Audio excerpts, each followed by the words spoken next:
पंढरपूर न जमल्यामुळे हजारो भाविकांनी शेगावात संत गजानन महाराजांना विठ्ठल मानून दर्शन घेतलं।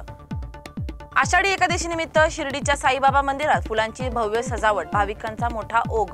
कल्याणमध्ये उपमुख्यमंत्री शिंदे यांच्या उपस्थितीत विद्यार्थ्यांची ज्ञानदिंडी, विठ्ठल नामाचा गजर। अमरावतीत मजुरांना झोपडीत मृतदेह सापडला, आत्महत्या की घातपात यावर पोलिसांचा तपास सुरू। एलॉन मस्कने अमेरिका पार्टी सुरू करत अमेरिकन राजकारणात उडी घेतली, सर्वेक्षणानंतर निर्णय। भोपाळ कोर्टाचा निर्णय, सैफ अली खान आणि यांची 15,000 कोटींची संपत्ती शत्रू संपत्ती घोषित। दिल्लीतील लिफ्ट अपघातात भावाचा मृत्यू, मी असतो तर वाचवले असते अशी भावाची हळवी प्रतिक्रिया। कालच्या वरळी डोमच्या विजयी मेळाव्यानंतर विरोधी नेत्यांकडून तीव्र टीका, राज ठाकरेंचं भाषण हे अपूर्णच वाटते, आशिष शेलार यांचे विधान। एकाची मराठी तळमळ तर दुसऱ्याची खुर्चीसाठी मळमळ, एकनाथ शिंदेंचा टोला।